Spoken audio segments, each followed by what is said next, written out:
TV 김재구입니다. 오늘 대구로 뛰어간 안철수, 나경원. 오늘 박근혜 대통령 정치적 고향인 대구 달성구를 찾아갔습니다.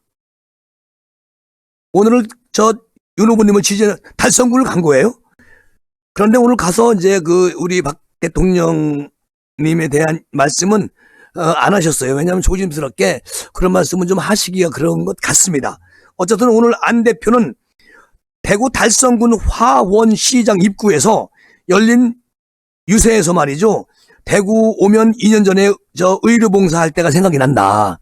대구에서 정말 2년 전에 엄청난 확진자가 대구에서 이제 발생이 돼가지고 정말 엄청나게 땀 흘리면서 일했던 모습이 저도 생각이 납니다. 그때 동산병원에 도착했을 때 대구는 차와 행인 없는 아주 황량한 도시였다고 이제 다시 말씀을 하시면서 당시 전문가들은 대구를 넘어서 전국적으로 확산될 것으로 예측을 했지만 높은 시민의식을 가진 대구 시민의 의료인들 덕분에 1차 대규모 확산을 막을 수가 있었다. 대구의 시민의식은 대한민국 최고였다. 이렇게 이제 안 후보님이 얘기를 합니다. 그러면서 윤석열 대통령 후보의 상식과 공정 그리고 안철수의 미래와 국민 통합이 합치면 반드시 잘 사는 대한민국을 건설할 수 있을 거라고 아주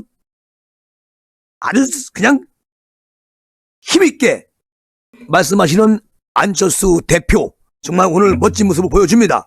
대구로 막 뛰어내려갔어요. 그리고 안 대표에 이어서 또 이제 나경원 전 원내대표가 대구 시민 여러분들이 계셨기에 정권 교체를 꿈꾸고 대한민국 헌법 가치를 지킬 수가 있었다. 윤 후보를 당선시켜 주기를 위해서 대구에서 다시 80% 투표율, 80% 득표율이 나와야 되지 않겠습니까, 여러분?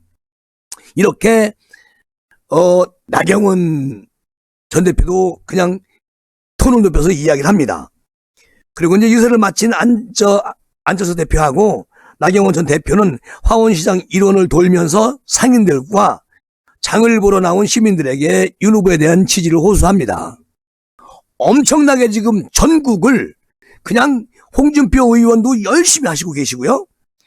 오늘 대구 달성시장 입구에서 열린 우리 국민의힘 유세 현장에서 일부 시민들이 안철수 대표 등을 보기 위해서 도로로 내려가자 막 교통경찰이 제지하고 인산인해를 이루었다는 것입니다. 자, 여러분, 오프라인에서는 이렇게 이재명 후보의 2~3배 이상 인파가 몰려옵니다. 아니, 안철수 후보하고 나경원 후보 두 분이 가셨는데도 어마어마한 인파가 몰려왔다는 사실을 우리는 알아야 됩니다. 그것은 곧 뭐냐? 3월 9일 날 우리 윤석열 후보님이 확실하게 당선이 되시고 5월 10일 날 청와대에 입성을 한다. 나는 그렇게 생각을 해요. 어쨌든 오늘 화원시장 입구에서 열린 유세에서 정말 대단한 것을 보여줬고 막 도로를 오가는 차량들이 시야가 좁아져 가지고 운전에 방해를 받았다는 겁니다. 거기다가 횡단보도를 건너는 사람들은 보행이 어려울 정도로 현장에 있던 경찰도 적극적으로 시민을 제지하지 않았다는 거예요. 그만큼 바람은 분다. 무슨 바람? 윤석열 바람이. 어디에서? 대한민국에서. 그런 생각을 해봅니다. 어쨌든 이번에 사전투표 1632만 명이 사전투표를 했습니다. 윤이냐, 윤석열 후보냐, 이재명 파지 내려냐. 누가 더 이번에 사전투표에서 득을 봤을까요? 자, 이게 지금 깜깜이 여론조사인데, 여론조사 전문가들은 묘한 얘기를 합니다. 그분들은요, 여론조사를 지금도 합니다. 다만 비공개로 할 뿐이에요. 여론조사 기관에서 계속 여론조사를 합니다. 다만 발표하지 못합니다. 그래, 그분들은 대충 무언가 알고 있겠죠? 라는 생각이 들어서 이런 말씀을 드립니다. 3월 9일 날 대선에 사전투표율이 역대 최고치인 36.93%를 기록했죠. 사전투표가 전국 단위 선거에서 처음 적용된 2014년 이후에 투표율이 30% 돌파한 것은 이번이 처음입니다. 그런 일이 없었어요. 선관위에 따르면 이번 대선의 전체 유권자 4,419만 명, 4,419만 7,692명 가운데 1332만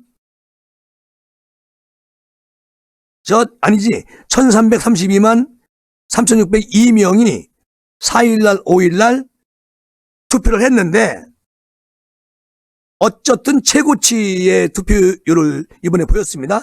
여기서 전문가들은 뭐라고 얘기하느냐. 그러니까 여론조사 전문가들은 사전투표율이 높았던 원인으로 지난 3일날 전격적으로 성사된 야권 단일 후보와 높은 정권교체의 열기를 뽑았습니다. 이건 무슨 말이냐면, 또 오미크론 확산세가 계속되면서 분산투표 심리가 커졌다는 것도 하나의 이유로 들을 수가 있죠. 저는 여기서 김재구는 초박빙 구도에서 여야가 앞다퉈서 사전투표를 독려했습니다. 그리고 거기에 엄청난 영향이 미쳤다. 그렇게 김재구는 생각이 되는데요. 이번에 전라남도에서 51.54%, 전북에서 48.63%, 사전투표율이 경북이 41.2%, 경남이 35.91%에 비해서 10포인트 이상 전라남북도에서 차이가 났습니다. 자, 이것은 저는 지금 더불어민주당은요, 전라도에서 엄청난 투표율이 나왔다고 해서 이재명 후보가 유리하다, 그렇게 얘기하고 있죠. 더불어민주당에서. 그리고 야권 후보 단일화 이후에 위기감을 느낀 민주당 지지층이 강하게 결집을 했다. 이렇게 이제 자기들끼리, 더불어민주당 이분들은 그렇게 말을 하고 있습니다. 저는 천만의 말씀 만만의 공떡, 개 풀 뜯어먹는 소리를 하신다, 이렇게 생각이 들어요. 왜냐하면 지금 우리 국민의힘 대선 후보 윤석열 후보가 최근에 호남 지역에 집중적으로 공략을 했습니다. 실제로 호남의 국민의힘 지지율이 엄청나게 상승한 것은 사실입니다. 거기다가 그럼에도 호남 사전투표율이 전국 최고에 기록한 것은 갑작스럽게 이루어진 야권 단일화에 대한 반발이라고 더불어민주당에서는 말을 하고 있지만 야권 단일화의 반발이 아닙니다. 저는요, 이번에 이런 얘기를 많이 들었어요. 저는 전라남도, 광주, 전라북도에서 민주당 당원, 또 민주당 국회의원들이, 현역 국회의원들이 내가 지역 민심을 보니까 정말 국민의힘이 놀랍게도 지지를 엄청 많이 하더라, 걱정이 된다, 이렇게 걱정하는 사람이 더 많아졌다는 얘기죠. 그러니까 저는 분명히 전라도에서 젊은 친구들이나 또는 나이 드신 분들도 이건 아니다 싶어서 윤석열 후보 쪽으로 많이 돌아왔다, 나는 그렇게 생각하고 있습니다. 토요일이었던 5일날 사전투표자가 평일보다, 그러니까 4일 투표자보다 많았던 점이, 이게 민주당에서는 민주당이 호재다, 이렇게 분석을 하고 있는데요. 저는 전혀 그렇지 않다고 생각을 하고, 또 민주당 지지세가 강한 30대, 40대는 경제활동 인구 비율이 높아가지고 휴일 투표 성향을 강하기 때문에 휴일날, 일요일날 많이 했을 뿐이라고 생각을 합니다. 거기다가 노동인구가 적은 60대 이상에서 지지세가 강한 국민의힘은 평일 투표율이 높아야 유리한 건 맞아요. 그러니까 3월 9일날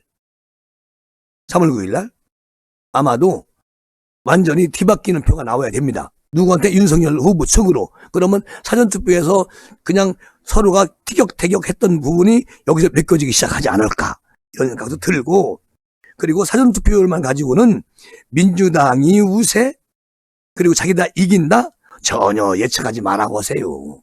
지나가는 소가 웃어. 왜냐하면 사전투표는 부정선거 인식이 강한 노년층이 절대 찍지 않습니다. 저도 안 찍었어요. 어저께 저런 사달이 나는 거 보십시오. 그러니까 우리 노년층이나 그러니까 한 60세, 70세, 80세 드신 어르신들은 9일날 대거 투표장으로 올 겁니다. 거의 윤석열 표지요. 제가 배철호 리얼미터 수석 전문 의원은 리얼미터 여론조사 기관의 배철호 의원은 이런 말을 합니다.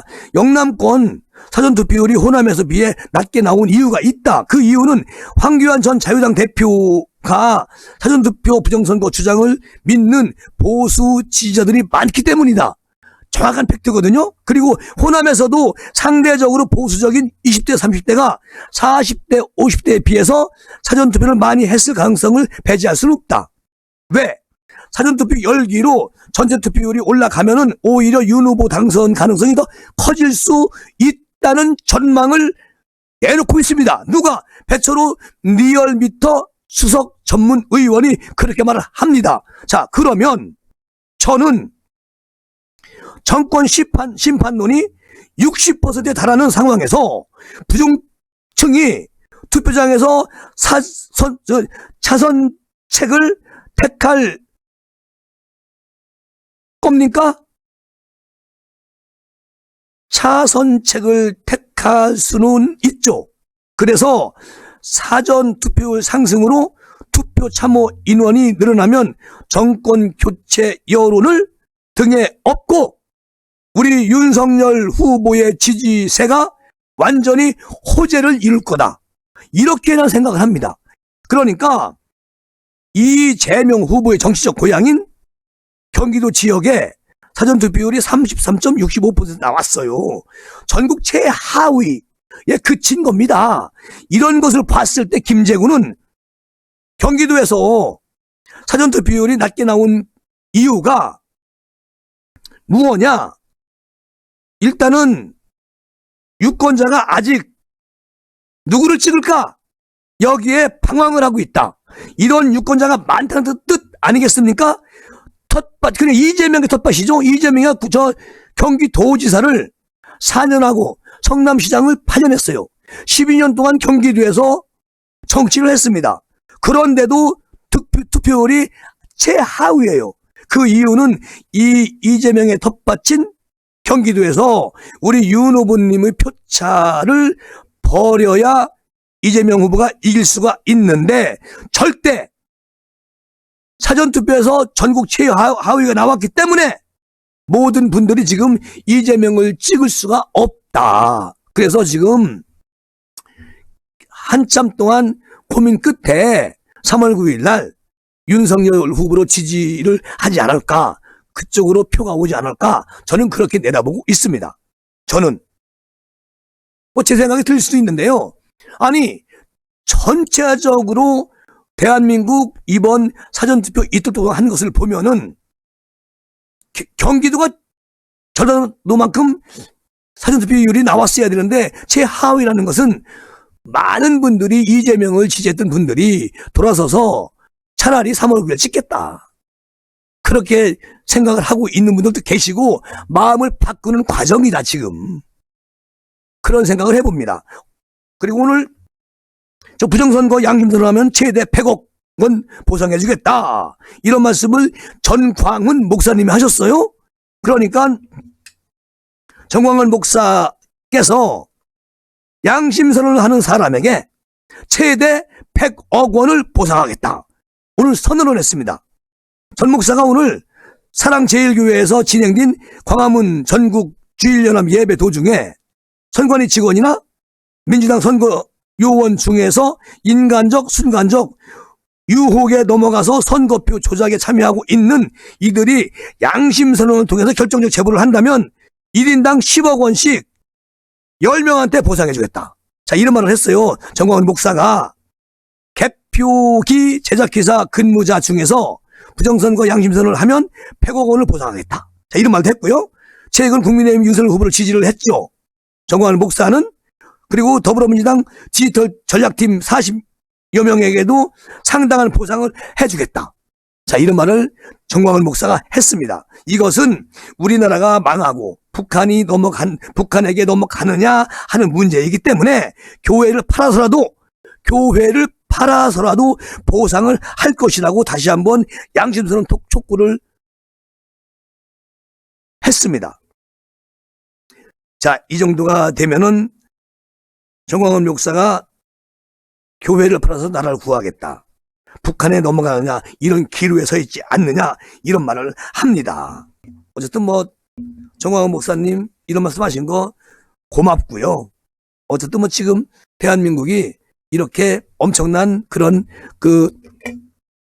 아니 미사일을 계속 쏴대는데도 이재명 후보 그걸 도발이라고 말을 못합니다. 발사라는 거예요. 우리 윤 후보님은 그냥 유세장 가가지고 저렇게 도발하는데 도발이라는 말을 왜 못하느냐, 이해가 안 간다는 거지. 그러니까 김정은 이중대가 이재명 후보다, 그런 얘기거든요.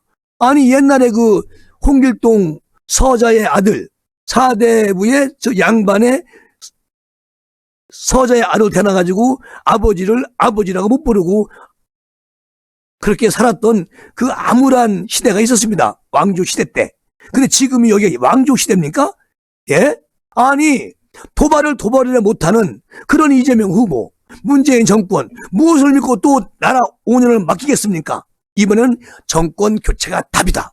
그래서 기호는 2번, 이름은 윤석열. 두 번째 칸에다가 도장만 찍으면 돼요. 어려운 거 아닙니다. 3월 9일 날 대한민국 국민 여러분, 또 호남 여러분, 경기도 여러분, 경상도나 강원도나 충청도, 제주도는 믿습니다. 다 믿어요. 그러나 이번에 경기도민 여러분은 기호 2번 윤석열을 이유 없습니다. 그냥 찍고 나오시면 돼요. 그래야 나라가 바뀝니다. 정권이 바뀝니다. 오늘은 이렇게 마무리하고요. 이제 이 시간 끝나고 우리 윤석열 후보님이 저희 동네에 오시거든요. 아마 7시에 오시는 걸로 알고 있습니다. 난 6시 반인 줄 알았더니 7시에 도착하는 걸로 알고 있어요. 그래서 7시부터 실시간으로 김재구 TV에서 우리 윤석열 후보 유세 현장을 직접 현장에서 보여드리겠습니다. 김재구, 우리 최 PD, 또 저희 직원들 현장으로 달려갑니다. 여러분 이따가 현장에서 봐요. 감사합니다.